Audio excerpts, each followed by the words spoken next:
Ya está grabando. Ok, bien. Muy buenas noches a todos. Vamos a empezar con la auxiliatura de econometría para el grupo del licenciado González.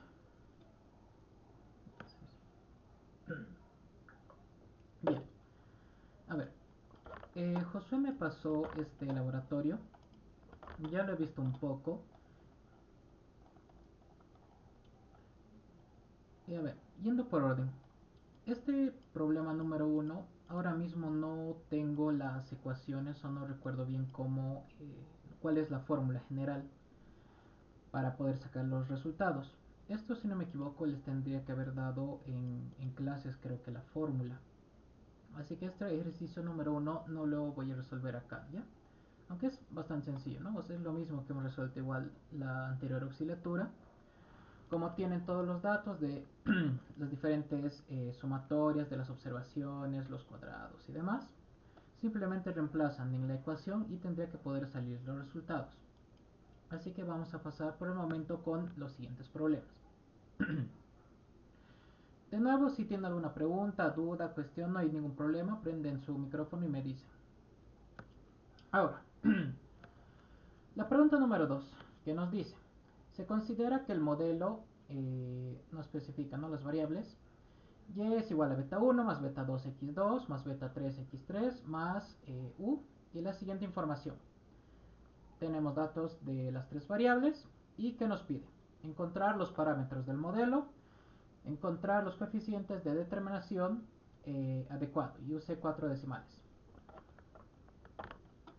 Y nada más. Ok. De la misma forma, ¿no? Si por casualidad tienen ahora mismo a mano la fórmula matemática para la regresión múltiple, pueden reemplazarlo. En todo caso, como el punto de este laboratorio es que ustedes ya manejen el software SPSS, para el primer parcial normalmente se tiene un enfoque mucho más, digamos, matemático, no más práctico. En cambio, para el segundo parcial, lo que ya se usa de forma más extensa es el software, ¿no? Ya no se hacen cálculos a mano casi nunca. Entonces, ¿qué es lo que hemos hecho? Tenemos estos datos. En primer lugar, ¿se puede resolver esto con Excel? No, porque el Excel solo permite hacer regresiones simples en base a dos variables. Entonces, ¿qué tenemos que hacer? Utilizar el SPSS. Y deme un segundo, aquí ya había copiado, si no me equivoco es este. 6, 10, 11, 6, 10, 11, ya. Perfecto. Si tienen abierto ya su SPSS y han cargado estos datos, igualmente me pueden estar siguiendo mientras yo realizo el proceso. Muy bien, tenemos ya los datos cargados. Deme un segundo, lo está leyendo como nominal, no sé por qué. Y ahora está como escalar. Ya, así está mejor. Entonces, ¿qué es lo que tenemos que hacer? Ya lo habré hecho muchas veces. Analizar. Y vamos a ir a la parte de donde está regresión y lineal. Entonces, tenemos la variable dependiente y en este caso las dos variables independientes. Y ahora mismo no nos pide nada, ¿no? No. Le vamos a dar a aceptar. Y ya tenemos nuestra regresión en base a las variables que le hemos solicitado. ¿Qué nos pedía exactamente? Inciso número 1, encuentre los parámetros del modelo. En este caso, aquí podemos ver que los parámetros beta 0 o beta 1, como prefieran, el intercepto, es de menos 3.69, beta 1, beta 2, como prefieran, el coeficiente de la variable x2 es de 2.36 y de x3 es 1.18. Y eso es todo el inciso 1, nada más. Solo puede encontrar ese que no es necesario, nada más.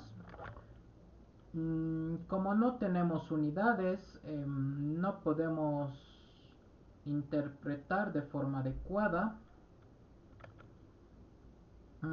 Ya, así que por el momento no lo vamos a hacer. ¿Qué nos pide el ejercicio? Digo, el inciso número 2. El, perdón.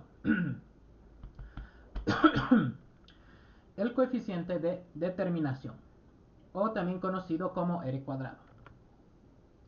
Entonces, vamos a nuestra tabla, vemos acá, en resumen del modelo, tenemos el R cuadrado, bueno, el coeficiente de correlación, el coeficiente de determinación, y aquí lo que se conoce como el coeficiente de determinación o R cuadrado ajustado.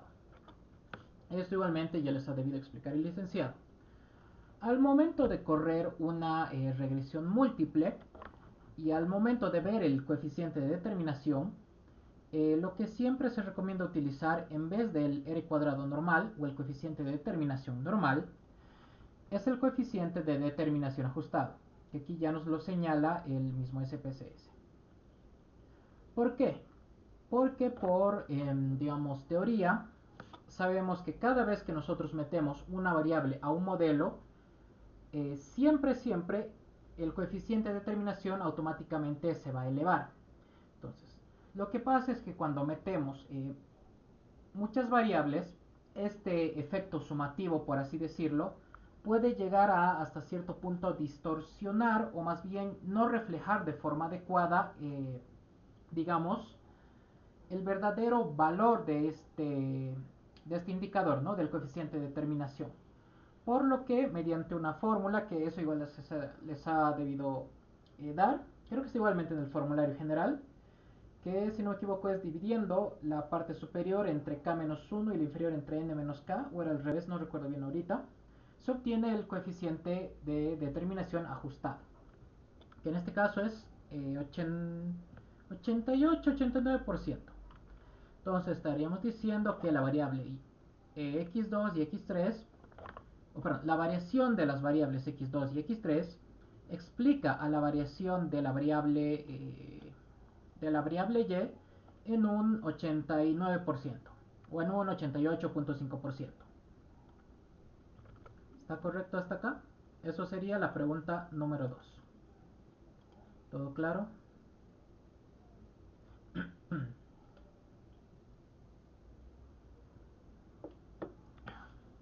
Perfecto. Vamos a seguir con el ejercicio número 3. Este es un ejercicio de calculadora, o bueno, de manejo de formulario básicamente. Entonces, denme un momentito, voy a buscar donde tenía mi formulario. Ustedes igual estén buscando el suyo. Lo quiero así. Perfecto. Muy bien. Aquí tengo mi formulario. De hecho, si buscamos, si no me equivoco, aquí tendría que salir, o creo que nos sale la ecuación del R cuadrado ajustado. Ya. En todo caso, vamos a proseguir. Nos dice, considerando los siguientes modelos de regresión lineal estimados, rellena los espacios en blanco. Y tenemos modelo 1 y modelo 2. Le voy a aumentar un poco. Ya, ahora sí se ve mejor. ¿Sí, no? Sí. En el caso del modelo número 1, tenemos la estimación. Esto de aquí abajo que está entre paréntesis, por si acaso, si no les indica nada, esto normalmente se interpreta como el error estándar o el error típico de cada estimador. El estadístico T y finalmente otros datos, ¿no? Entonces, vamos a ir por lo más sencillo. Entonces, como les había dicho, tenemos el valor de los coeficientes o de los estimadores, su error estándar y sus estadísticos T. Entonces, vamos a ir al formulario y vamos a buscar acá. Entonces, recordando, al momento de realizar una prueba T, ¿qué es lo que se hace? La prueba T o el valor del T crítico o T calculado, perdón, sí, va a ser igual al estimador dividido entre su error estándar. Lo vamos a tener acá. Entonces, un segundo, aquí está. Tenemos que el valor T va a ser igual a beta 2. Estoy escribiendo beta 2 para facilitar las cosas por si acaso, o como B2, dividido entre su error estándar. Ahí está. Ahora, ¿qué es lo que vamos a hacer? Nosotros sabemos acá que, por ejemplo, vamos a ir con lo más sencillo. El coeficiente de x2 es 0.44. Su error estándar de este estimador es de 0,045. Entonces, ¿qué es lo que vamos a hacer? Decimos 0,44 ahora sí, dividido entre 0,045. Quiero ver si puedo copiar directamente acá. Ya, ahí está. Y nos sale el cálculo de 9.78 aproximado. Igual si ahora me pueden ayudar con sus calculadoras para ver si no estoy metiendo mal algún número y me corrigen.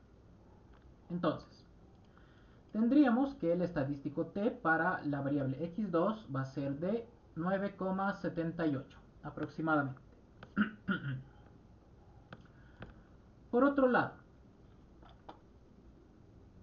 para la variable x1, en este caso tenemos su error estándar y tenemos su estadístico t, no tenemos su beta. Entonces, ¿qué es lo que hacemos? Simplemente un despeje, ¿no? Como tenemos, perdón, así, ya. Decíamos, queremos calcular el beta 2, entonces, ¿qué hacemos? El error estándar lo despejamos y pasa a multiplicar al t crítico, o t calculado mejor.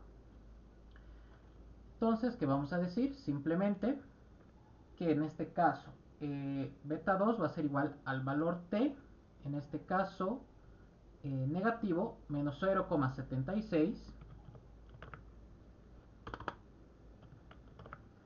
multiplicado por su error estándar, en este caso 748. Vamos a mover esto acá, hasta así, ya.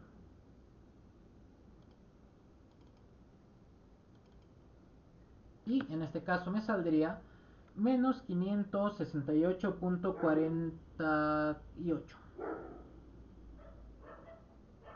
Creo que es un valor muy grande.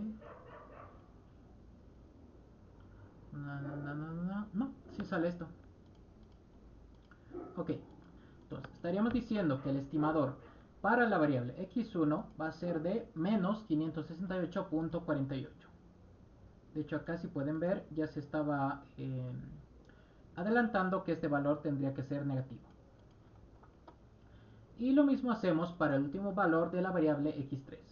En este caso tenemos el estimador beta, bueno, beta 3, beta 4, como prefieran, y tenemos su estadístico t. Por lo tanto, tenemos que despejar el error estándar. Entonces, si despejamos el error estándar, va a pasar a la izquierda y el valor t va a pasar a dividir. Por lo que tendríamos que el error estándar va a ser igual a beta 2, en este caso 9.52, dividido entre el t calculado, que en este caso es 5.8.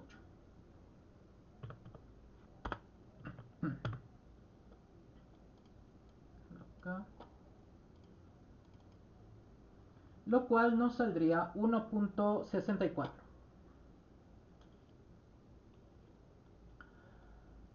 Y un 5, sí, 1.64.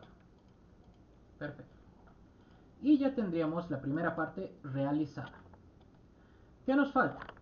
Nos pide calcular la muestra y la suma total de cuadrados. No, suma, sí, la suma total de cuadrados. Square, sí. Entonces, tenemos el coeficiente de determinación. De nuevo, vamos a ir a nuestro formulario. El coeficiente de determinación dentro de sus múltiples, ¿no?, de formas de calcularlo, tenemos que es igual a la suma explicada de cuadrados dividido entre la suma total de cuadrados, que es lo mismo que decir que es igual a la suma total de cuadrados menos la suma residual de cuadrados dividido entre la suma total de cuadrados.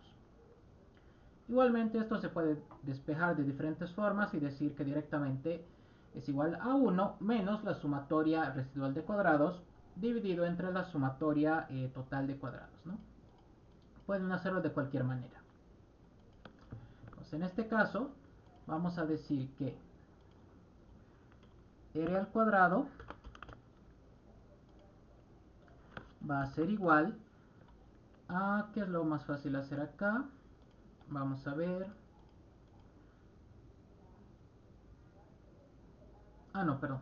En este caso tenemos que calcular la suma total de cuadrados. Tenemos la suma residual y el coeficiente de determinación.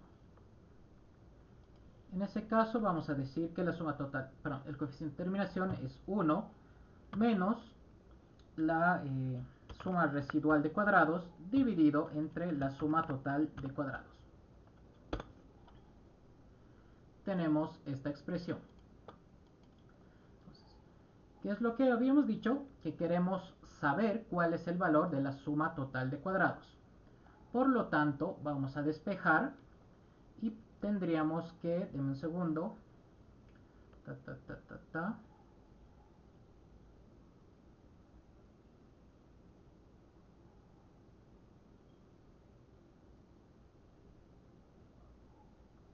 la suma residual de cuadrados dividido entre el cuadrado, no, entre 1 menos r al cuadrado, creo. Ya, lo vamos a hacer por pasos para que sea más entendible. Entonces, tenemos que la suma residual de cuadrados, vamos a cambiar de lado, dividido entre la suma total de cuadrados, va a ser igual a 1 menos el coeficiente de determinación al cuadrado. Si simplemente lo cambiamos, vamos a tener que la suma total de cuadrados va a ser igual a la suma residual de cuadrados dividido entre 1 menos r al cuadrado, si está en lo correcto. Entonces ya lo tenemos despejado, simplemente vamos a reemplazar valores. En este caso, la suma residual de cuadrados es este valor, creo que puedo copiarlo, ya más fácil, dividido entre 1 menos 0,7542. Lo vamos a copiar y listo. Lo vamos a mover acá y esto saldría, ¿por qué no me deja? Ah, ya sé. No, no, no. Aquí ha habido un error. Acá. Un segundo. Ya. Entonces habíamos dicho que r al cuadrado es 0,75. Entonces acá, ¿por qué no me está leyendo? Ah, ahora sí. Creo que ahora ya lo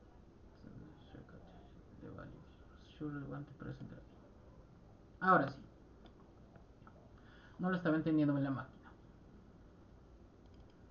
Entonces, si resolvemos esto, tendríamos... Ahí está.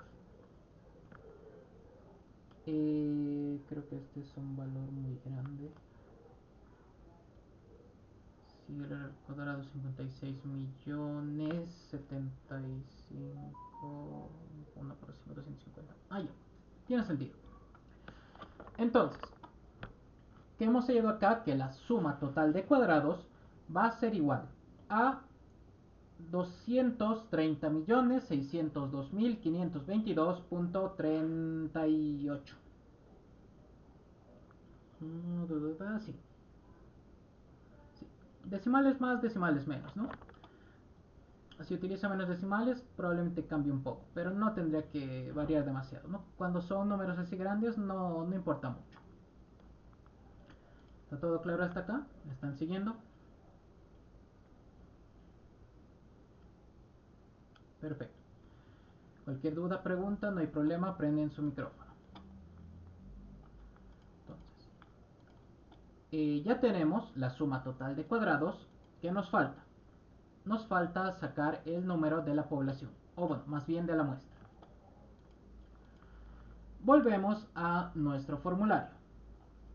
Y acá no tenemos varianza, ¿no? Ah, sí tenemos. Magnífico. Fíjense acá. La varianza del modelo bajo los principios, ¿no? Bajo más bien el supuesto de homocedasticidad, se entiende que es una constante la cual va a ser igual a la sumatoria de los errores al cuadrado dividido entre n menos k.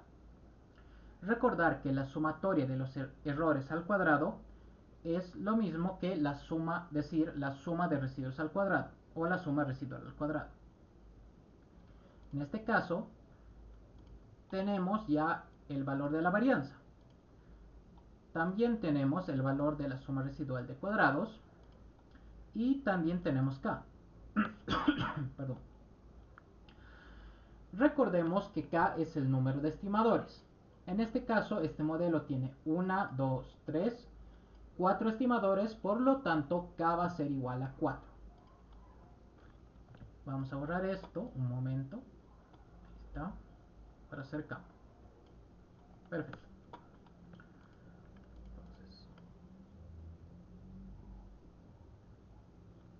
Entonces, sí, lo voy a hacer a mano para hacerlo más rápido. Entonces, tenemos que la varianza al cuadrado, habíamos dicho, va a ser igual a la suma residual de cuadrados, lo voy a escribir así para que sea más sencillo, dividido entre n menos k. Ahí está. Entonces, de nuevo, simplemente que tenemos que hacer, despejar. En este caso tendríamos que n va a ser igual a la suma residual de cuadrados dividido entre la varianza y simplemente le sumamos k.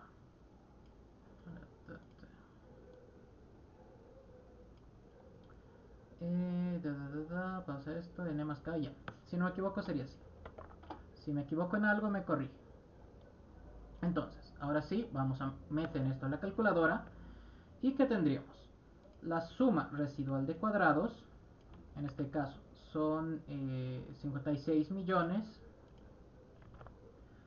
dividido entre la varianza. En este caso son 15, 1 millón, si no me equivoco, sí, 1 millón y tantos, más k. Y habíamos dicho que en este caso es 1, 2, 3, 4. Y aquí lo tenemos.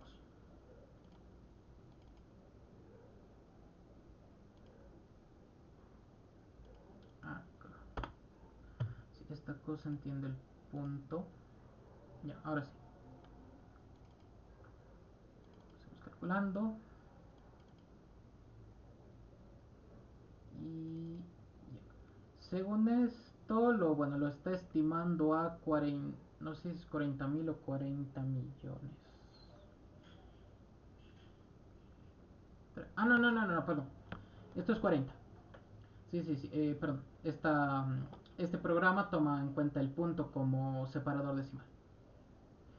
Entonces, bueno, decimales más, decimales menos, nos está diciendo que el valor de la muestra calculado es de 40 personas o individuos o observaciones. Ese es el valor de n. Entonces, ya hemos terminado con todo el modelo 1. Ya hemos terminado con todos los valores. Vamos a pasar al modelo 2, que es realmente lo mismo, ¿no? Lo vamos a hacer relativamente rápido. Vamos a borrar todas estas cosas. Esto por si acaso lo voy a dejar acá. Perfecto. Entonces, vamos a empezar con el modelo número 2. De la misma forma tenemos los estimadores, los errores estándar, los valores t y el resto de valores.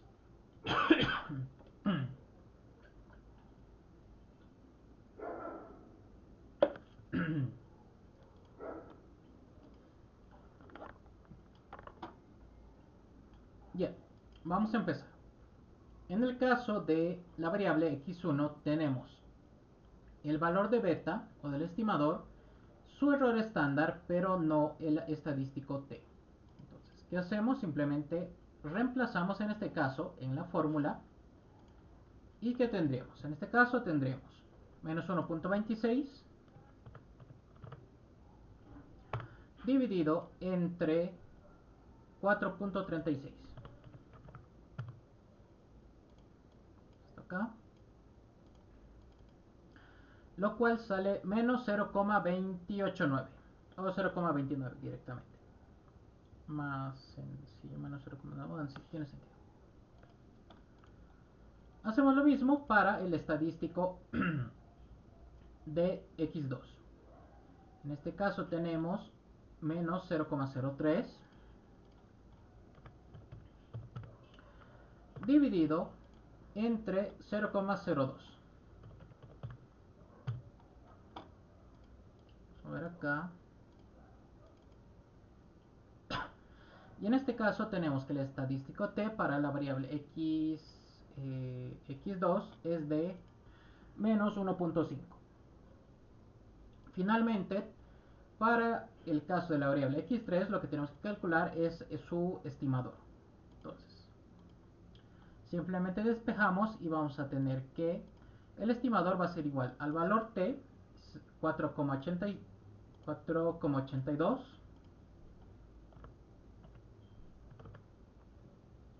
multiplicado por 0,45 o su error estándar,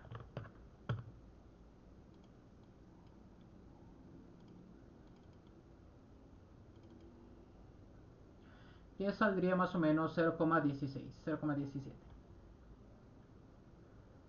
Y ahí sería. ¿Qué nos falta ahora? En este caso tenemos la suma total de cuadrados, no tenemos la suma residual ni el coeficiente de determinación, pero tenemos el número de la población.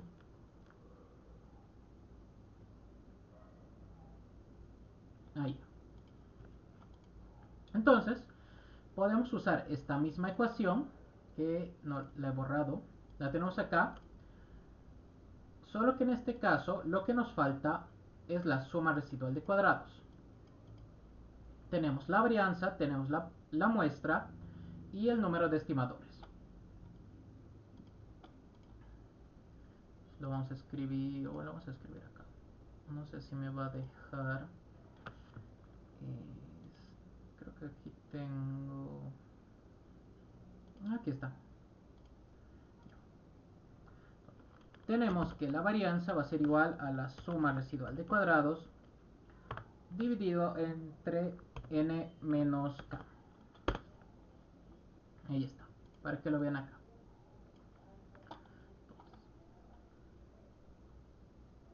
En este caso, igualmente, ¿no? Simplemente despejamos la suma residual de cuadrados y n menos k va a pasar a multiplicar. Entonces, ¿qué vamos a tener? La varianza, que es 6300 y tantos, multiplicado por el paréntesis, por si se va algo.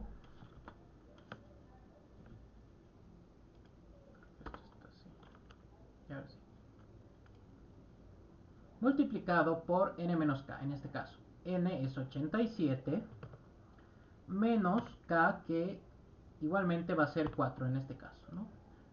1, 2, 3, 4. 4 estimadores. Cerramos paréntesis.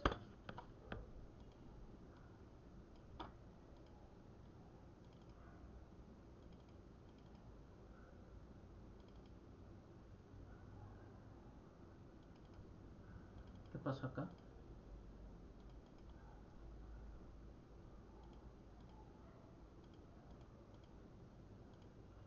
Ah, creo que no está. Ahora sí. Y de nuevo, ¿no? Aquí tiene que ser punto.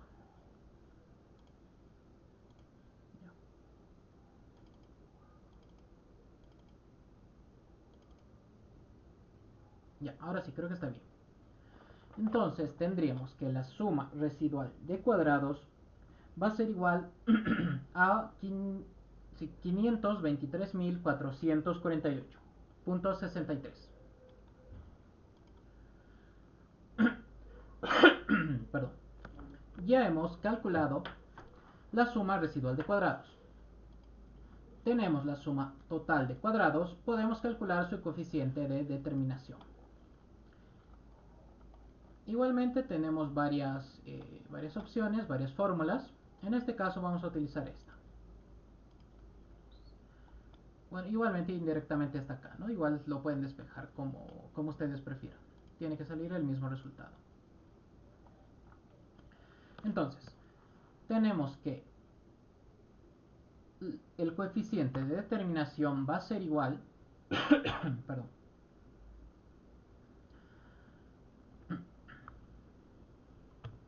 1 menos la suma residual, que en este caso es 523.448.63, dividido entre la suma total de cuadrados, que en este caso es este valor. Creo que está bien. Y ahora le vamos a transformar.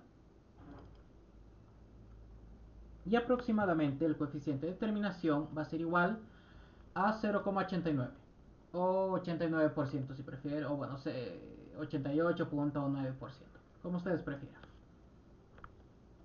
Y eso sería todo. Esa es la pregunta número 3. ¿Está todo claro? ¿No tienen dudas? ¿Tienen preguntas?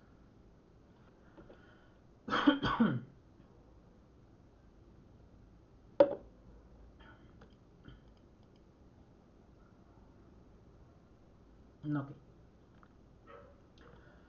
Ya hemos acabado la pregunta número 3. Vamos a pasar a la pregunta número 4. En el archivo ejercicio 1 se presentan datos sobre el consumo per cápita de la carne de pollo en los Estados Unidos. Considere las siguientes funciones de demanda. Tenemos 5 modelos. En la teoría microeconómica clásica se sabe que la demanda de un bien suele depender del ingreso del consumidor, del precio del bien y de los precios de los bienes sustitutos o complementarios. Ante estas consideraciones responde a las siguientes preguntas. Y tenemos esta. Ahí. Si no me equivoco, Josué me pasó un archivo, que si no me equivoco es este de acá, dataset 5. Creo que ese es para el ejercicio 5 porque en el 5 te pide base de datos Sí, 5, sí, sí, ya lo sé, este de acá, ¿no? Sí, este de más de los cigarros. dataset 5. Del 4 he preguntado y con John igual hemos buscado y no hemos encontrado el archivo ejercicio 1, o sea, el base de datos ejercicio 1.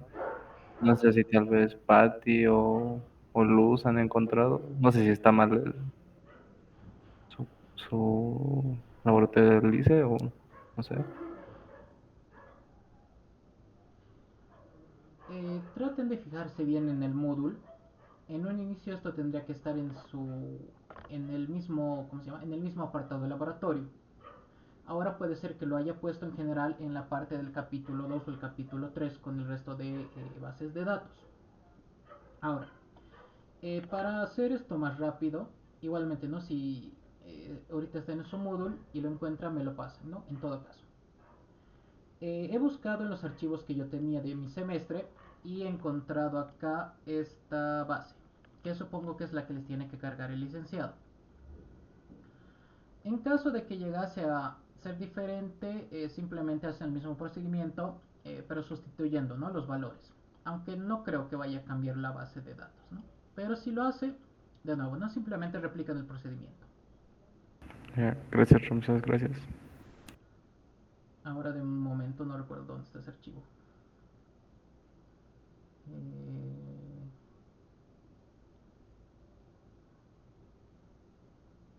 Creo que es este. Ahí. Ok, bien. En primer lugar, no poniendo en contexto. ¿Qué es lo que nos ha dicho el ejercicio? Tenemos 5 modelos y que ¿qué es lo que tenemos? Son datos sobre el consumo per cápita de la carne de pollo. Entonces, les voy a mostrar esta base que supongo que es la misma que les va a pasar el licenciado. Aquí está. Entonces, tenemos en primer lugar los años y en este caso es el consumo per cápita de pollo, en este caso en libras. X2 es el ingreso real disponible en dólares. X3 es el precio al por menor de la carne de pollo, pero en centavos de dólar, no en dólares. Importante. X4 es el precio, pero de la carne de cerdo. X5 es el precio de la carne de res. Y X6 es el precio real compuesto de los sustitutos de la carne de pollo, en centavos de dólar.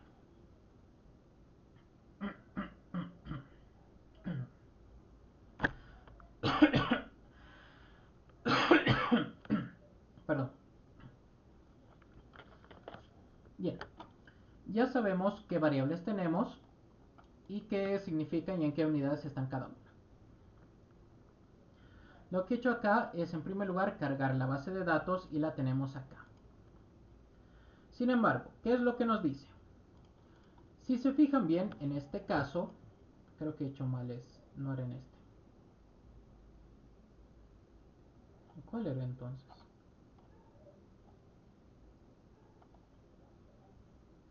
Una, dos, dos, dos. Está más. No, una, dos. Está más sencillo entonces. De ello. Van a disculpar, ignoren esto. Pensé que estaba con logaritmos. Listo, igual. Entonces, tenemos varios modelos. ¿Qué nos dice el inciso número A? O perdón, el inciso A. Entre las funciones de demanda que se le presentan, ¿cuál escogería y por qué? Argumente adecuadamente su respuesta.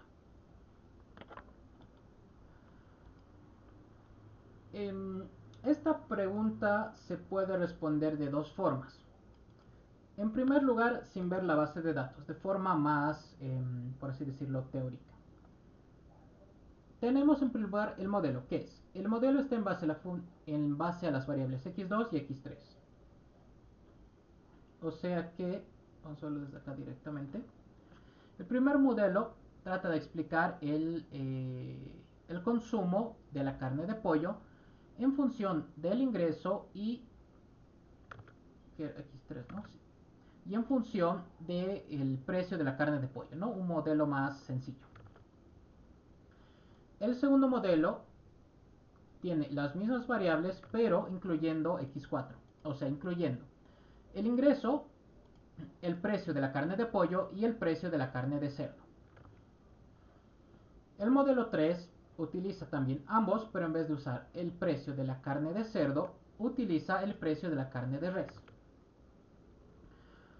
El modelo número 4, en cambio, utiliza todas las variables, o sea, el ingreso, el precio del pollo, el precio del cerdo y el precio de res. Finalmente, el quinto modelo utiliza las variables x2, x3 y x6.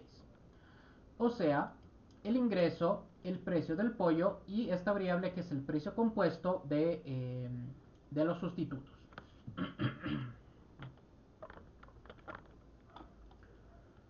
Entonces, de forma teórica aquí ustedes pueden llegar a razonar, ¿no? En primer lugar, siempre es bueno que razonen.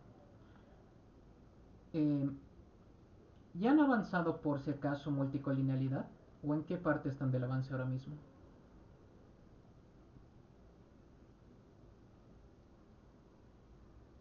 Josué o alguno de los demás, si me pudiesen aclarar por favor. Estas últimas no he ido, no sé qué. A ver, John, creo que tú has ido.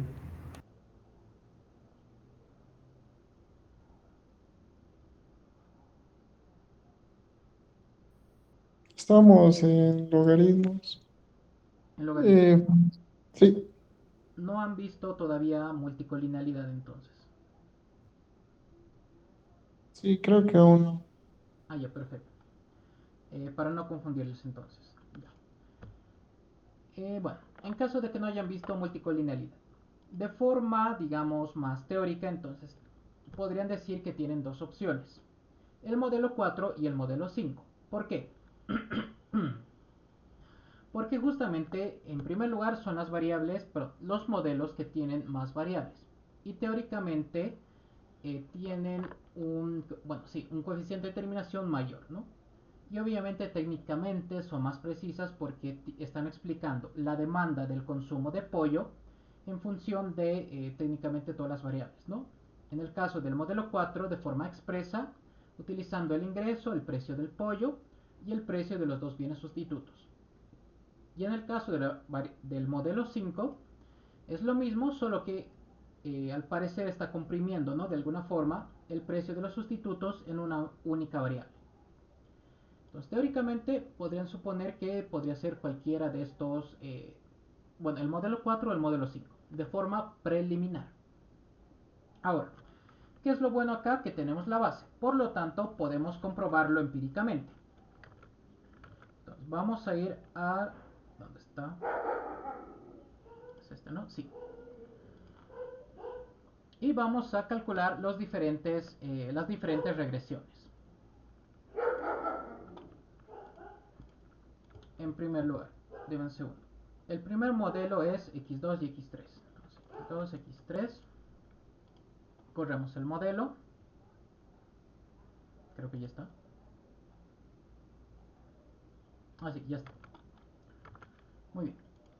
De la misma forma, vamos a correr de una vez todos los modelos, para no estar yendo de uno en uno. El siguiente caso es utilizando x2, x3 y x4. 2, x3 y x4. Ya. El siguiente, si no me equivoco, es en vez de x4 es x5.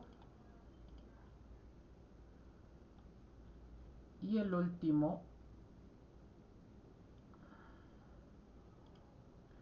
en vez de utilizar... No, un rato.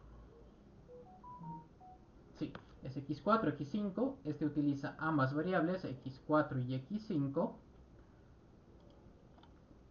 Y ahora sí, el último modelo, en vez de x4 y x5, solo utiliza x6. Y ahora sí, ya tenemos todos nuestros modelos. Dame un segundo. Así que está. Ya.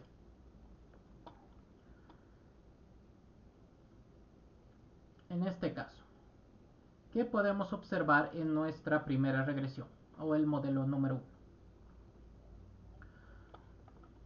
Tenemos... Bueno, en primer lugar, vamos a ir con calma. En primer lugar, fijémonos los coeficientes. En el caso del modelo número 1 tenemos los coeficientes de beta, beta 0, beta 1, beta 2, beta 3 y su significancia.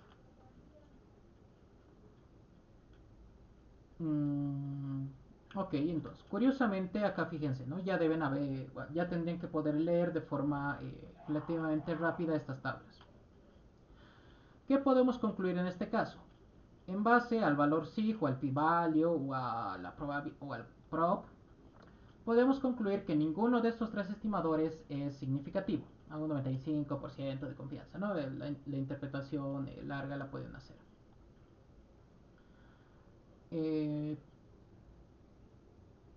Y si nos fijamos en el valor SIG de todo el modelo, curiosamente sí puede llegar a ser significativo, ya que es no una 2 0,18, sí. En este caso es significativo al 95% de confianza. Como es 18, no llega al 99%, pero está bastante bien, ¿no? Curiosamente. Y bueno, ¿no? Su coeficiente de terminación es de 0. Aún sí, es un modelo general, perdón, un modelo múltiple. Hay que ver el ajustado, no el normalito. Tiene coeficiente de determinación del 88-89%. Si nos vamos al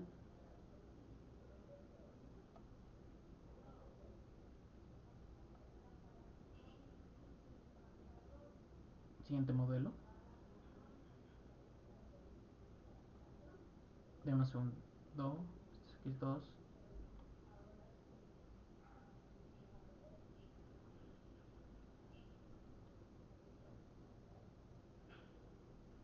Ah, ya. Van a disculpar. No.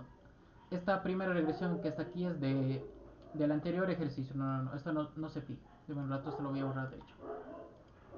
Si no, se van a confundir. Bueno, no, simplemente esto le voy a cambiar el nombre a otro.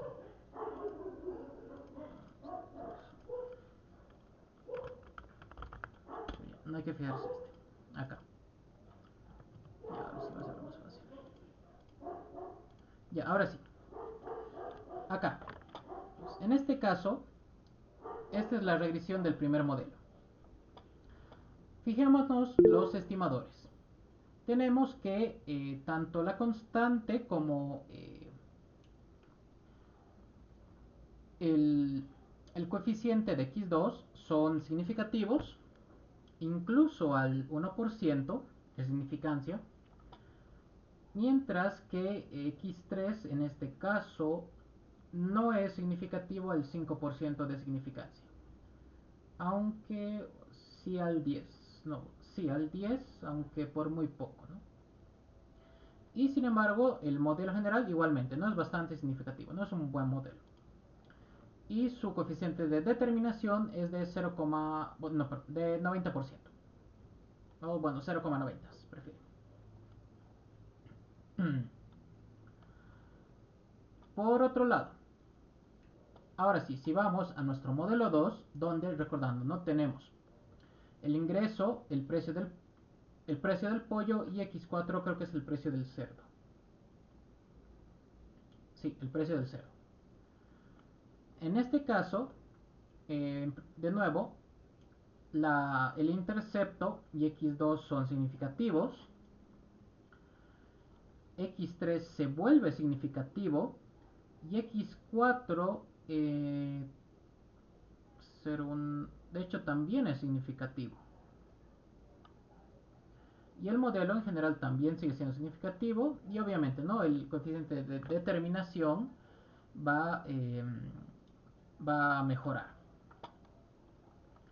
En el siguiente modelo, de la misma forma, ¿no?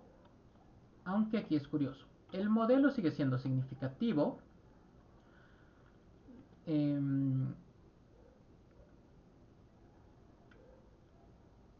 el intercepto x2 son significativos. x3 es significativo por poco.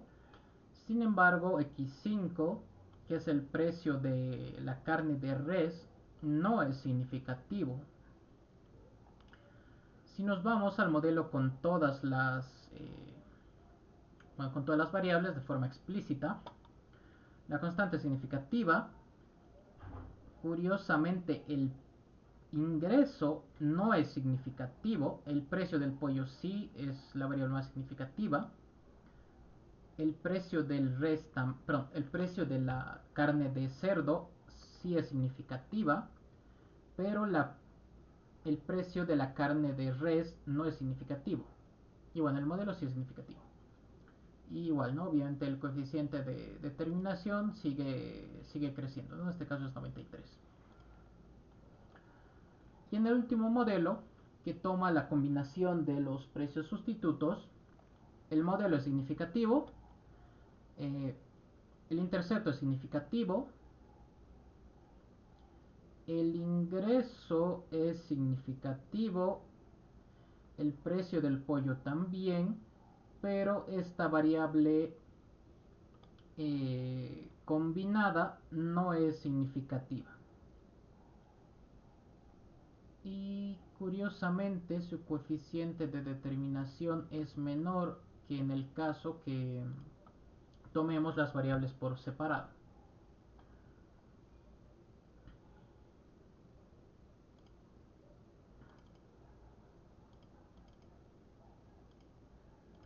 Este caso es de 6,4 a la 11.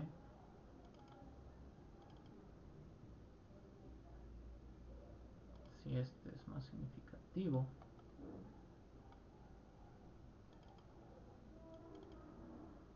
Este es a la 10. Este es a la 11 también, aunque es 1.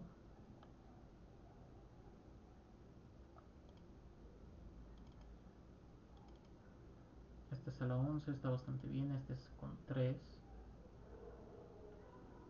Bien. Entonces, aquí ustedes básicamente pueden decidir. Según lo que estamos viendo, bueno, en primer lugar, según el coeficiente de determinación, el modelo más adecuado es el cuarto modelo, el que utiliza de forma expresa el precio de la carne de cerdo y el precio de la carne de res. Si se fijan en la significancia general del modelo, todos los modelos son significativos. Aunque si nos metemos un poco a ver exactamente, al parecer igualmente el modelo número 4, ¿no? Sí. El modelo número 4 también es el más significativo. Aunque realmente no, entre menos 10 y menos 11 no hay mucha diferencia, ¿no? Y bueno, por otro lado pueden hacer un análisis más profundo también en base a los diferentes coeficientes también, si son significativos o no. Creo que no hay ninguno donde todos sean... Ah, no. Aquí sí es, curiosamente. Y acá. Acá también... No, acá sí. X4, X5. Cuando es X5 no es significativo. ¿Sí? Ya. Si nos fijamos solo en la significancia de los individuales, de los estimadores, el único modelo donde todos los estimadores son significativos es en el, creo que es tercer modelo o el segundo modelo. En el segundo modelo, el cual toma el ingreso, el precio del pollo y el precio del cerdo. En este caso, todos sus estimadores son significativos. ¿Cuál es la respuesta que pueden colocar? De nuevo, no depende, digamos, de su lógica o qué es lo que consideran que más se debe evaluar. De forma sencilla, considerando el coeficiente de determinación, habíamos dicho que el cuarto modelo es el mejor. Pero dependiendo qué es lo que ustedes buscan, pueden llegar a considerar alguno del resto de los modelos, ¿no? Hasta aquí se ha entendido. No he ido muy rápido esta parte de los modelos. Muy bien. Cualquier duda me pregunta. Este es el inciso número A. El resto lo vamos a hacer un poco más rápido. ¿Cómo se interpreta X2 y X3 en estos modelos? Entonces, X2 y X3 son los coeficientes de el ingreso y del precio de la carne de pollo. Entonces, tomando en cuenta, digamos, este ejemplo, ¿no? Importante recordar las unidades. eh, el consumo está en libras, el ingreso en dólares y el precio del pollo en centavos de dólar. Entonces, digamos, X2 podríamos decir que por cada... ¿qué unidad era? Por cada dólar extra que un individuo tenga como su ingreso o en su renta, en promedio su consumo de carne de pollo en libras aumentará en 0,005 libras. Siempre y cuando el resto de variables no cambien, ¿no? O independientemente del resto de variables, como ustedes prefieran. Eso ya son detalles, ¿no? De cómo prefieren decirlo, ¿no? Mencionarlo. Por otro lado, para la variable x3, tendríamos que... No, ¿en qué unidad está esto? Sí, en centavos de dólar. Tendríamos que, en promedio, por cada centavo extra de dólar que una persona gaste en la carne... No. No, perdón. En promedio, por cada centavo de dólar que eh, aumente la carne de pollo, o más bien, en promedio, si la carne de pollo perdón, aumenta en 1 centavo, el consumo de la carne de pollo disminuirá en 0,61 libras, siempre y cuando el resto de variables no cambie, ¿no? O manteniendo el resto de variables en promedio. Básicamente eso sería la interpretación, ¿no?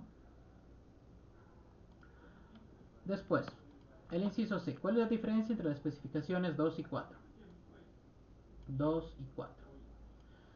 Que el modelo número 4, aparte de considerar el precio de la carne de res, también toma en cuenta el precio de la carne de... Perdón, aparte de tomar en cuenta el precio de la carne de cerdo, también toma en cuenta el precio de la carne de res.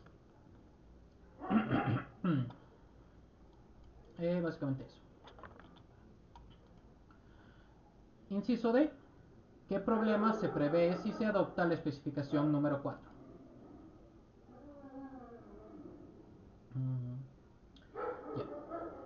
Ya. Si no han visto multicolinealidad, a ver, no sé cómo explicar esto. Ya.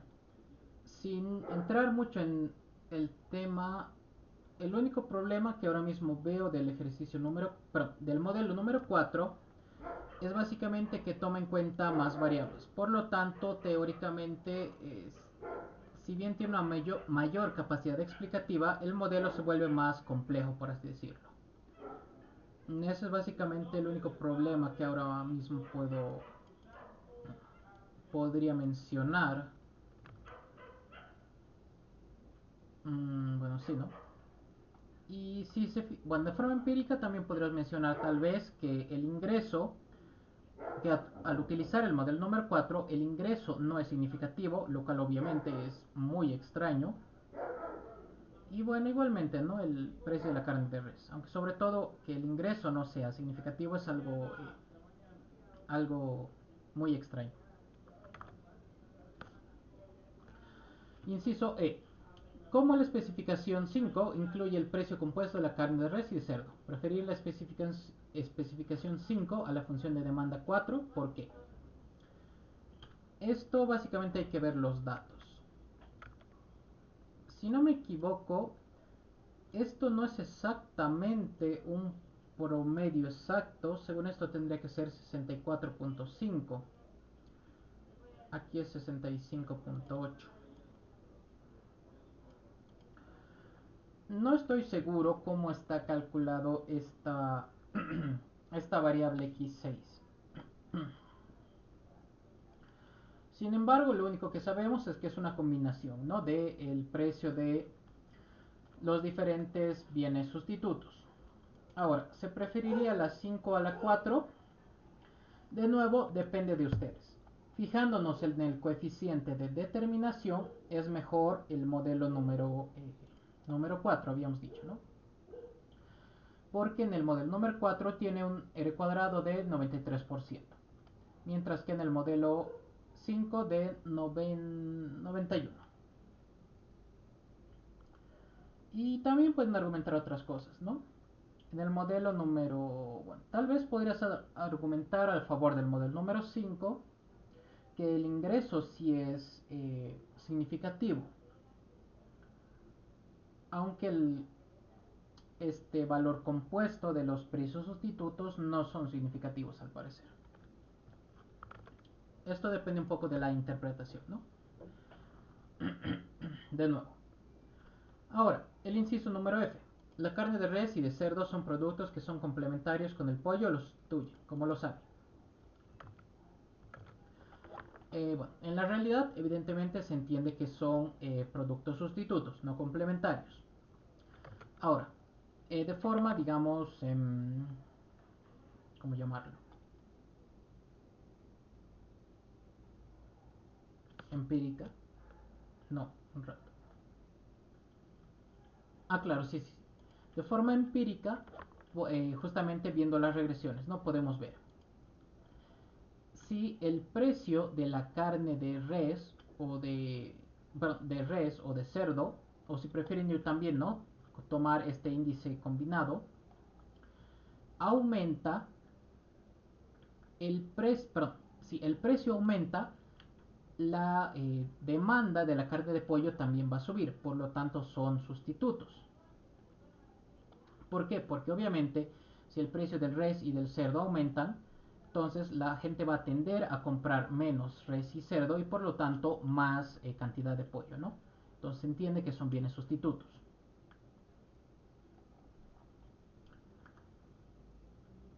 Por otro lado, inciso G. Suponga que la especificación 5 es la correcta. Interprete todos los resultados de este modelo de regresión. Estimadores, bondad de ajuste, significancia individual y global. Ok.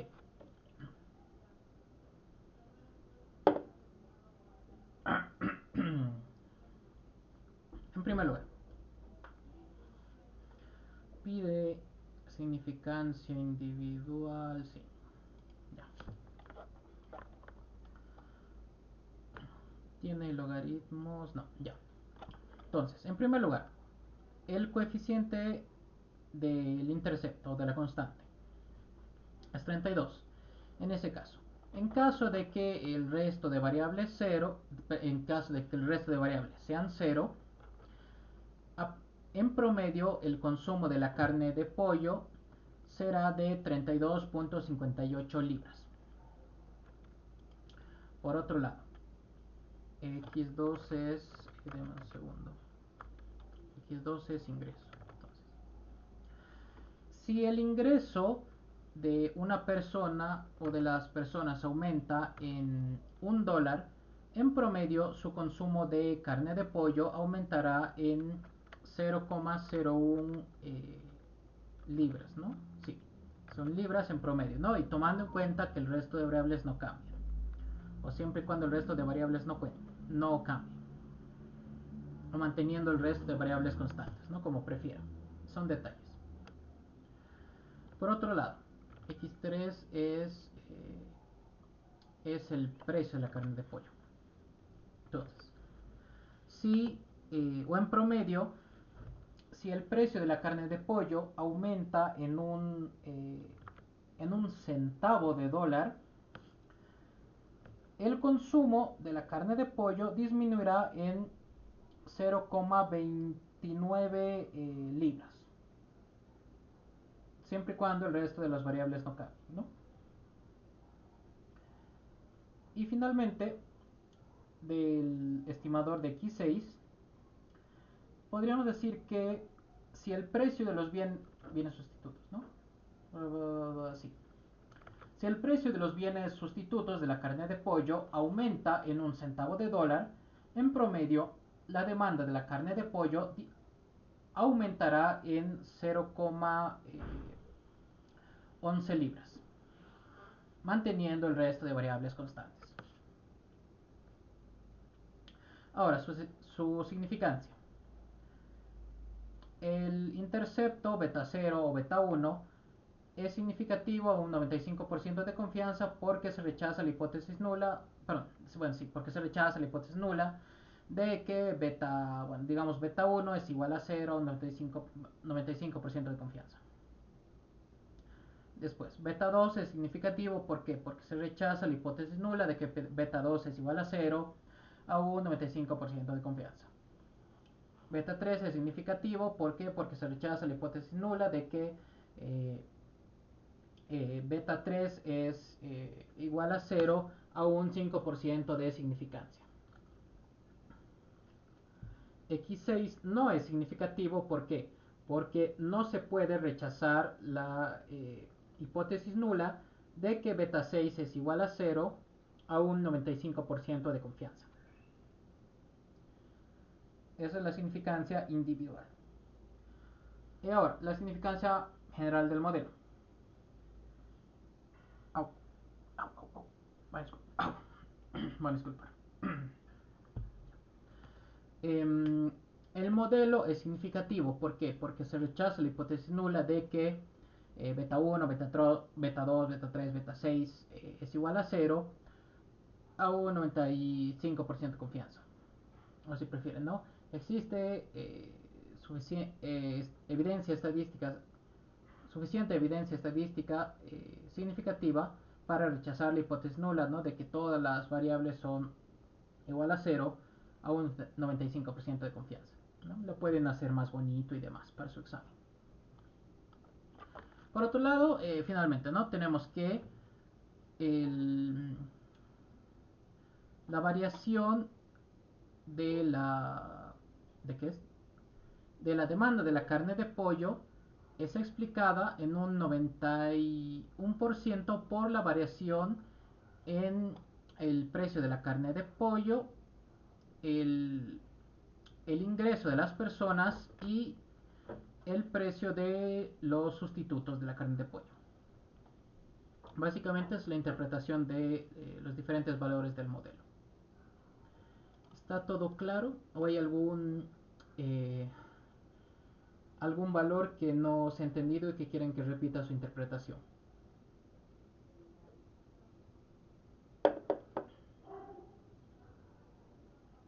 Muy bien.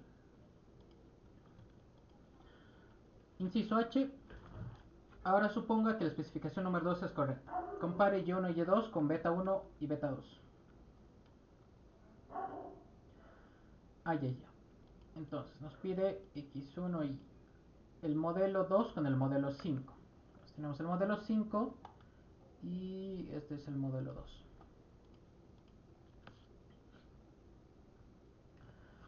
En este caso tenemos... Bueno, un rato. Más fácil. Copiamos esto acá.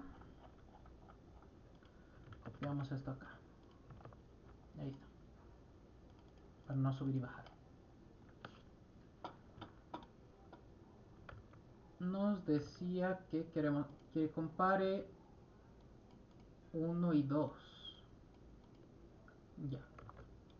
Entonces quiere que comparemos los interceptos o las constantes y el coeficiente del ingreso. Podríamos decir que en el segundo modelo, el consumo autónomo, ¿no? O el valor del intercepto, la constante, es mayor que en el quinto modelo.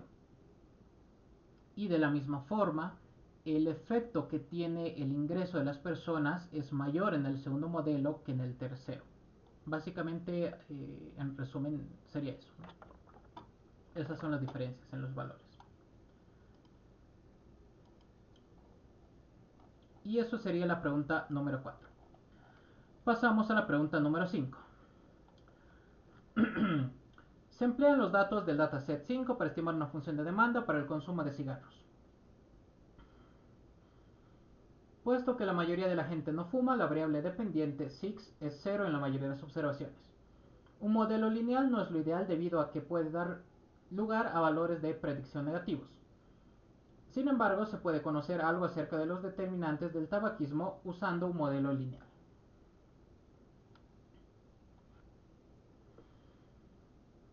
Tenemos que SIG es igual al número de cigarros fumados por día.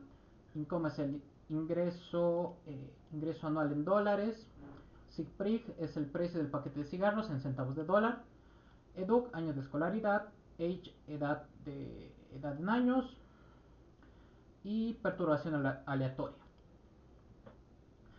El inciso A dice, el gobierno municipal, como parte de su política de promoción de la salud, pretende disminuir el consumo de cigarrillos en la población, para lo cual elevarían el precio del paquete de cigarrillos en un 10%.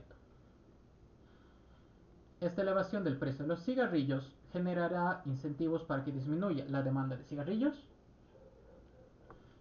Argumente su respuesta. Entonces, tenemos... Aquí está. Si no me equivoco, esto me pasó Josué. Esto sí tienen que tenerlo ustedes. Entonces, tenemos esta base. Ya la cargué. Aquí... Es este, ¿no? Sí, es este. Entonces, vamos a correr el modelo. Analizar regresión lineal. Analizar regresión lineal. Entonces, la variable sig en función del ingreso, del precio de los cigarrillos, del nivel de educación y de la edad. Y nada más. Le vamos a dar a aceptar. Aquí está. Ya tenemos la regresión. ¿Qué nos dice? En primer lugar, el modelo al parecer no es significativo a un 95% de confianza. Solo a un 90, sí, solo a un 90. Individualmente, eh, la constante es significativa, el ingreso es significativo y la educación es significativa. ¿Qué nos dice específicamente? Se quiere elevar el precio del paquete de cigarrillos en un 10%. Esto generará incentivos para disminuir la demanda de cigarrillos. Aquí podríamos decir que no. ¿Por qué? Porque el beta o el estimador del precio de los cigarrillos, en este caso, estamos diciendo que no es significativo. Por lo tanto, si no es significativo, un aumento del precio de los cigarrillos, si bien teóricamente va a bajar la demanda, estaríamos entendiendo que esta reducción no va a ser, perdón, esta variable no va a tener un impacto significativo. Por lo tanto, bueno, básicamente eso, ¿no? No va a tener un efecto significativo. ¿Por qué? Porque este estimador no es significativo a un 95% de confianza. Inciso B. Explique los otros estimadores encontrados en el modelo de regresión. Bueno, tenemos, ¿no?, que la constante es significativa y bueno, ¿no? ¿En qué está esto? Es número de cigarrillos fumados por día. Ya. En caso de que el resto de variables sea cero, en promedio el número de cigarrillos fumados al día por una persona será de 14.74 cigarrillos. O si prefieren, ¿no? Independientemente del resto de variables, el número de cigarrillos que fuma una persona en promedio será de 14.74.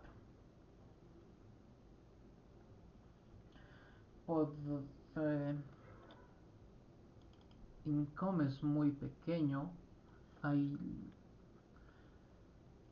beta 1 es de, beta 1, beta 2 es 0,000118. ¿Qué estaremos diciendo? Que en caso de que el ingreso, bueno, si existe un incremento del ingreso, no recuerdo si es anual o en cuánto es esto. Hacia anual. En caso de que el ingreso anual de una persona aumente en $1, en promedio el consumo de cigarrillos que fume al día aumentará en, bueno, ¿no?, 0,0001 unidades. En promedio, tomando en cuenta que el resto de variables no cambia, ¿no?, independientemente del resto de las variables. Por otro lado, el, esto es precio, ¿no? Sí. El precio, ¿en qué unidad estaba? No recuerdo. El precio está en centavos de dólar.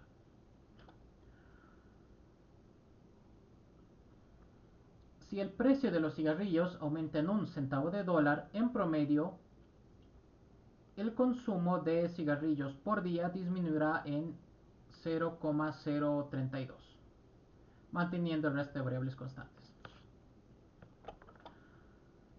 Por otro lado, por cada año extra de estudio que tenga una persona, en promedio el consumo de cigarrillos disminuirá en 0,38 unidades, manteniendo el resto de variables constantes.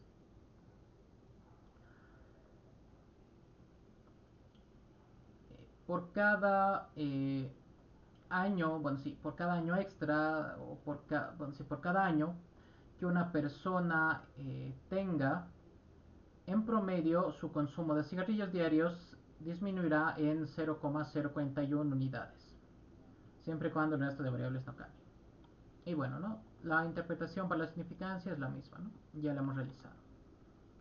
La pueden realizar, digamos, ustedes para practicar. Y bueno, ¿no? Igual habíamos dicho, ¿no? Cuáles estimadores no son significativos. El modelo en general no es significativo. Y bueno, su coeficiente de determinación es bastante bajo. Es del 0,6%. Y finalmente la pregunta número 3. Una empresa produce y comercializa muebles para el hogar. A, mis, a misma. Eh, la misma tiene cierto poder en el mercado, en el sentido que puede manejar el precio de sus productos. Además, el constante gasto en publicidad diferencia sus productos de los de la competencia. Sin embargo, últimamente la participación de la empresa en el mercado de muebles para el hogar ha disminuido. El gerente general atribuye esto al hecho de que no ha existido una política clara en cuanto a la fijación de precios y gasto en publicidad. Se pide un estudio que determine el efecto conjunto que tienen en las ventas los precios y la publicidad. Explica la política. Los datos son estos.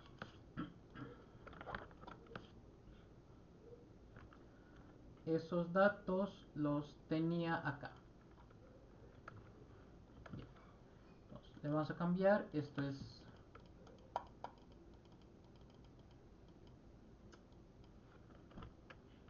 ventas. Esto es precio.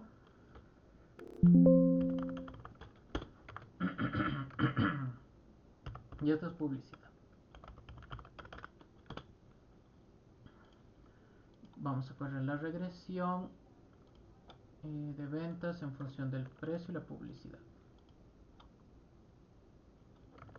Ya lo tenemos. Que nos pedía explicar la política.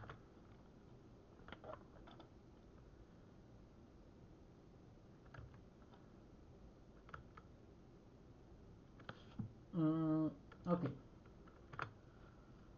Entonces, ¿qué nos está diciendo este modelo? En primer lugar, en su conjunto, el modelo es significativo. Ahora, viendo de forma individual, ¿qué es lo que podemos concluir?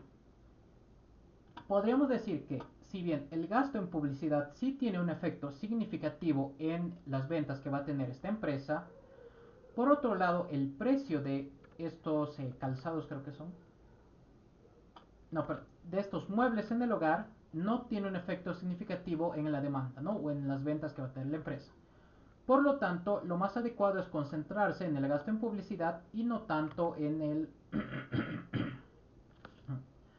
en la política del manejo de precios. De forma resumida, básicamente es eso. Bueno, sí, no especifica nada más, así que básicamente sí. Esa es la respuesta. Puede interpretar individualmente cada coeficiente, pero creo que no es necesario, ¿no? Que también podemos decir, ¿no? En promedio, las ventas que tendrá una empresa van a ser de $139,000, independientemente del precio y del gasto en publicidad, ¿no? O en caso de que el precio y el gasto en publicidad sean de cero.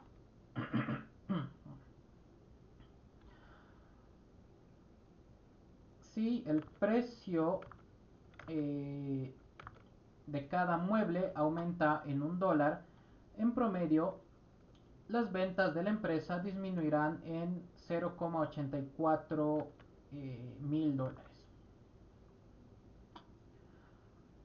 Por cada $1,000 que la empresa gaste en publicidad, en promedio, las ventas aumentarán en 1,46 mil dólares, manteniendo el resto de variables constantes.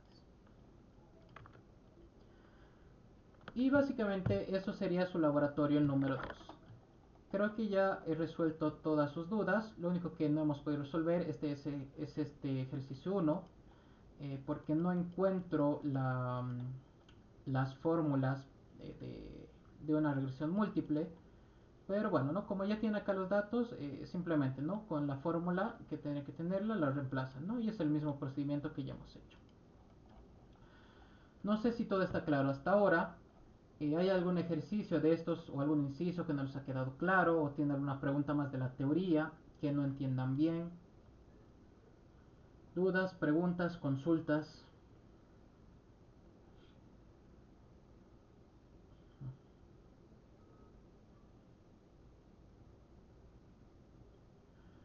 Muy bien.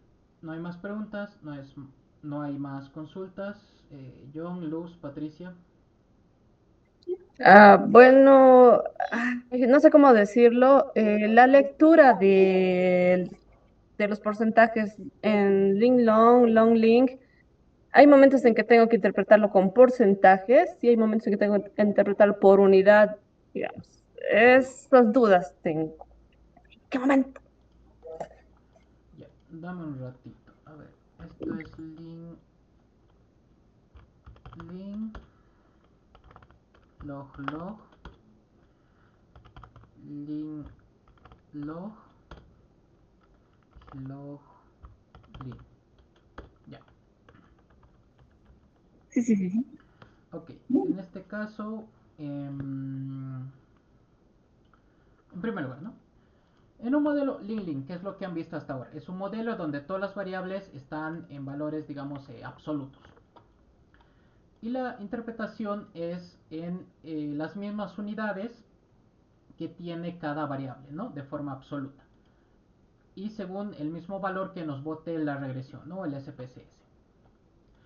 En un modelo log-log al que se han aplicado logaritmos a todas las variables, es un modelo donde eh, todas las variables son o están expresadas en cambios porcentuales, no en valores absolutos.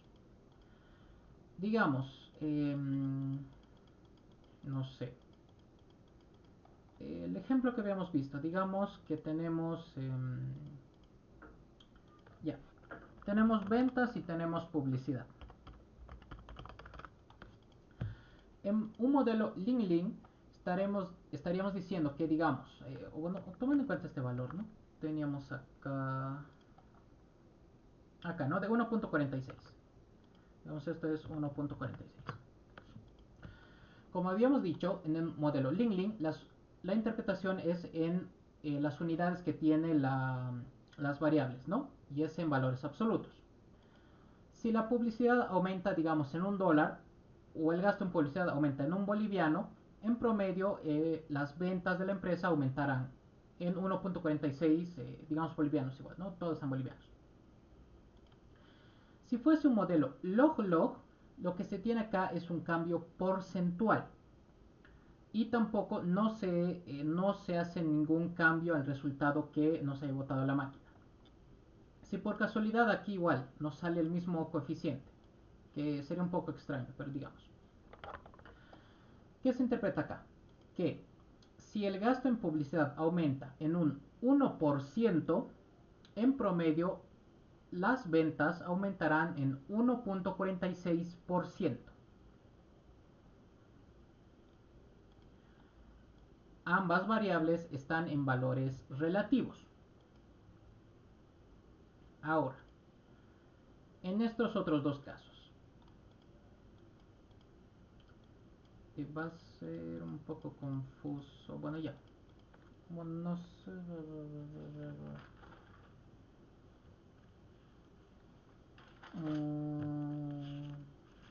Bueno, ya sí, sí, sí. Ya.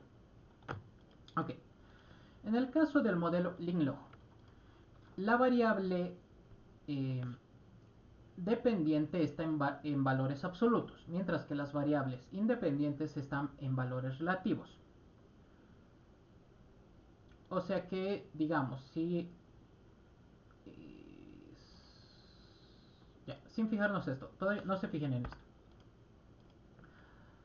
Digamos, si la publicidad aumentase en un 1%, valores relativos, las ventas van a aumentar en un valor absoluto. Digamos, no sé, en 3 bolivianos en promedio, ¿no? Una variable está en valores absolutos y la otra en valores relativos. Ahora, en estos casos, sí se tiene al momento de interpretar que tomar cierta consideración con los resultados directos que nos bota la tabla de CPCS. En general, ¿no? Cualquier modelo. Ahora dame un ratito, a veces esto sí es confuso. En linlog, esto está en relativos, por lo tanto hay que dividir. Ya. Si no me equivoco, aquí se divide y aquí se multiplica. Dame un segundo para confirmar esto.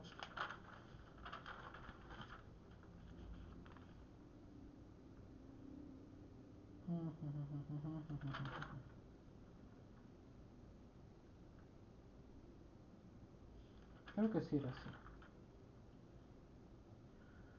Log link se multi... Sí, así está bien. Pero sí está allá. Entonces, digamos que estos son resultados que nos ha botado la máquina.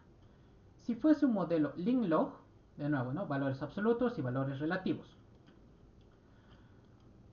Estaríamos diciendo que si el gasto en publicidad aumenta en un 1%, en promedio las ventas aumentarán en, si dividimos es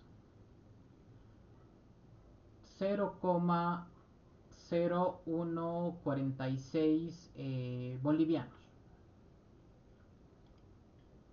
Sí, ¿no? Sí. Vamos a ver, esto dividido entre 100, ¿no? Para la interpretación. Sí. Esto es solo para la interpretación. Como tal, el valor del estimador sigue siendo este. Ahora, en el otro caso de los modelos log-lin, cuando la variable dependiente o la regresada está en valores relativos y las regresoras o variables independientes están en valores absolutos. En este caso se interpreta que el cambio de una unidad absoluta provoca el cambio en un tantos por cientos de la unidad, bueno, provoca un cambio porcentual en la variable dependiente. Si este fuese el valor que nos ha botado la máquina, solo al momento de la interpretación se multiplica por 100. Entonces, ¿qué diríamos? En promedio, si el gasto en publicidad aumenta en 1.46 bolivianos, las ventas aumentarán en 146%. Bueno, en 146, sí, en 146%.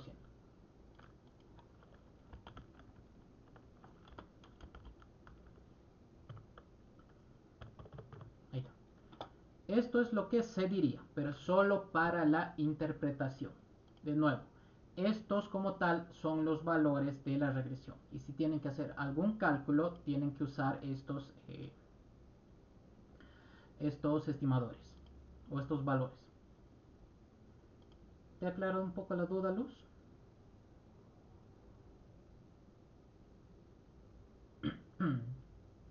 Luz, ¿se me ha entendido o quieres que repita de nuevo?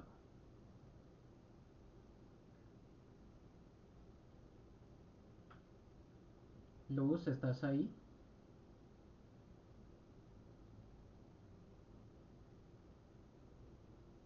Luz.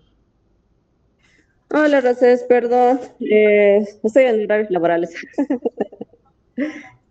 Pero gracias, en serio. Tenía una duda de la última clase. Y tenía logaritmo y teníamos que despejarlo con el antilogaritmo y lo hacíamos en Excel. Ya. Dame un rato. ¿Solo y tenía logaritmo o x también tenía logaritmo? Hizo fusiones. A ratos BX también digo, beta 1 salía negativo, beta 2 positivo, beta 3 no existía beta 4 beta 5 y eran significativos y uno de los betas tenía logaritmo. O sea, uno era lineal, uno logaritmo, uno lineal y Y tenía logaritmo y teníamos que despejarlo. Digo, teníamos que ponerle antilogaritmo para interpretarlo después. Sí, dame un rato, estoy construyendo acá esto. Exactamente, algo así.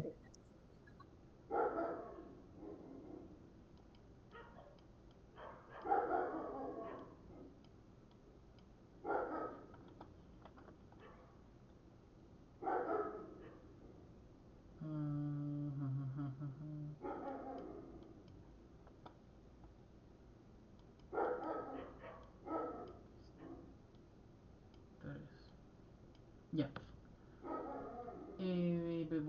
Ya, está bien así. En primer lugar, hasta acá hemos visto la interpretación, ¿no? De los diferentes coeficientes. Ya hemos visto cómo se interpretan, ¿no? En caso de que sean ling log o log ling. Ahora, al momento del cálculo, en primer lugar, eh, tienen que tener cuidado al momento de sacar logaritmos. No se puede sacar logaritmos a todas las variables. ¿Por qué? Porque recordando un poco las propiedades de un logaritmo, ¿no? Tenemos, al menos en números reales, el logaritmo de una variable siempre, el logaritmo de una variable x, ¿no? Dado cualquier base, ya sea logaritmo natural, ¿no? Base o en base 10, como prefieran. X siempre tiene que ser mayor o igual que 0. No existe logaritmo de 0, por así decirlo, de un número negativo. ¿Por qué? Porque se entiende que 10 elevado a ningún número va a ser igual a 0. ¿No?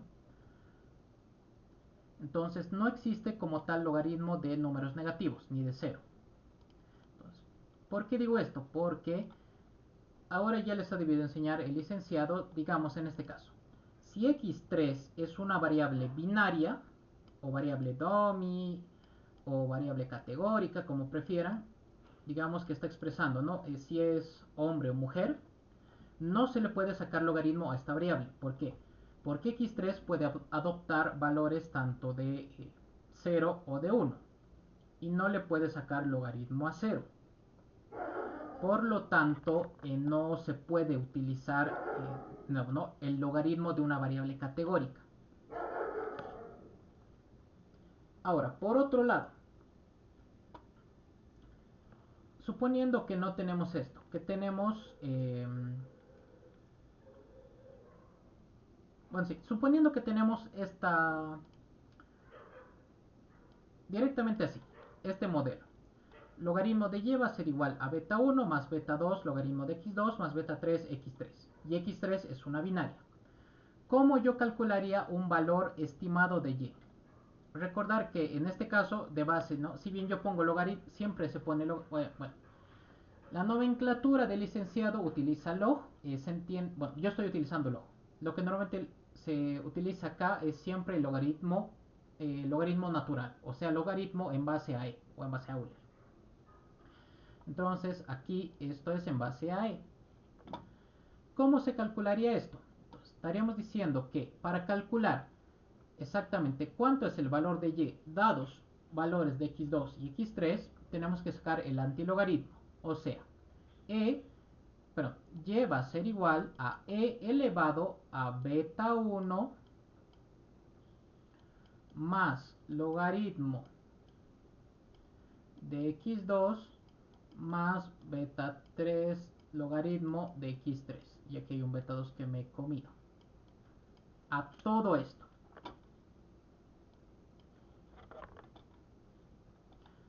Y recién el valor predicho de y va a ser igual a e elevado a todo esto, ¿no? Esto se puede hacer en calculadora o en Excel también se puede hacer. No recuerdo cuál es la función, creo.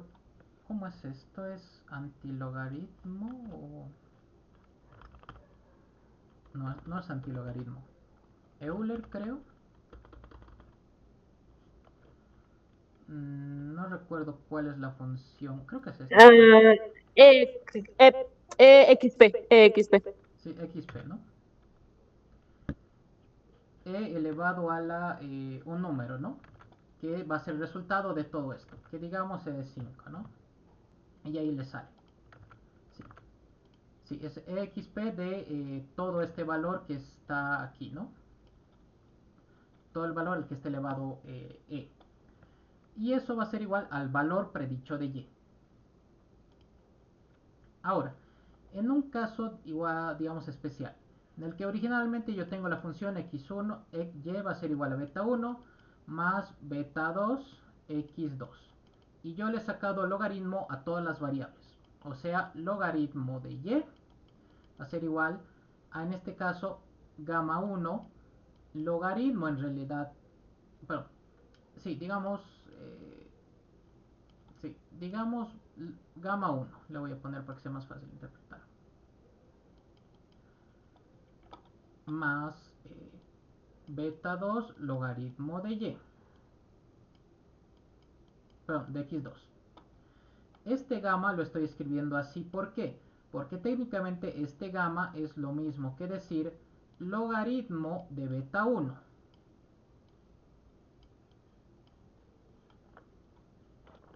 ¿Por qué? Porque yo le he sacado logaritmo a toda esta función, ¿no? O a toda esta ecuación.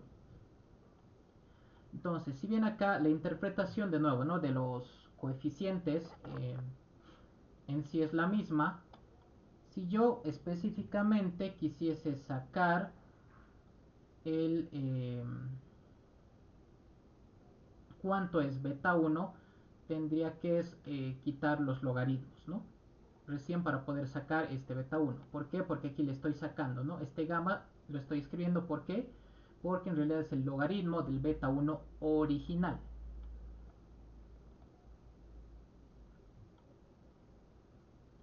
Aquí podría escribir, por ejemplo, ¿no? En vez de gamma 1, beta 1, pero apóstrofe. De nuevo, porque este valor no va a ser el mismo que este valor. No son iguales.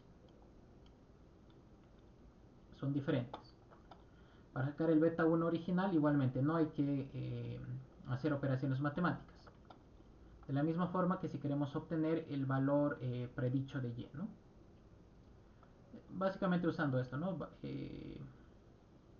El antilogaritmo. Y de nuevo, ¿no? En caso de que metan una regresión donde hay una variable binaria, de nuevo, ¿no? No se puede sacar logaritmo a esa variable binaria. Eso tienen que tener cuidado. Básicamente eso sería, Luz. ¿Tienes alguna otra duda? O igual creo que John tenías alguna duda, o Patricia.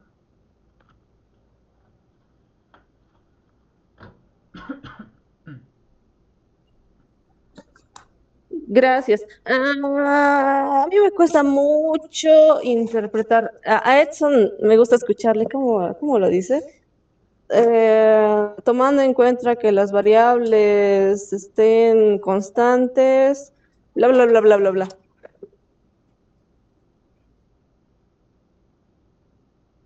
Ya. El tema de la interpretación es básicamente un poco de práctica, ¿no? Y, o sea, el licenciado, siempre y cuando menciones, digamos, todas las partes importantes, ya sea de lo menciones de una forma u otra, no se hace mucho problema, ¿no? ¿Cuáles son los puntos importantes que hay que mencionar? Demos un rato. En primer lugar, la palabra promedio, ¿no? Es un poco absurdo, pero si para el licenciado le gusta, ¿no? O considera que es importante mencionar la palabra promedio. Después, la magnitud, o sea, el valor que te está diciendo el SPSS, ¿no? En tercer lugar, el sentido, se aumenta o disminuye. En cuarto y quinto, por así decirlo, las dos unidades, tanto de la variable dependiente como de la independiente. Y en este caso, como es una regresión múltiple, eh, el ceteris paribus, ¿no? Manteniendo al resto de variables constantes o en caso de que el resto de variables no cambien.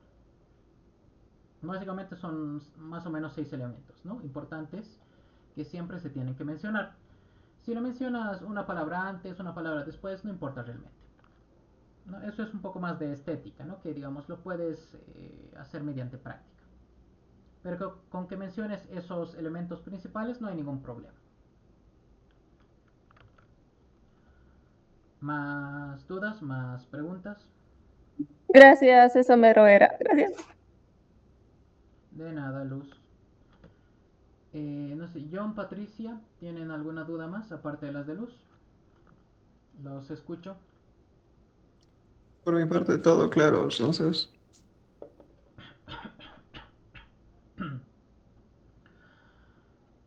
Perfecto, John. Supongo que Patricia tampoco tiene dudas. Entonces hasta aquí sería la clase de hoy.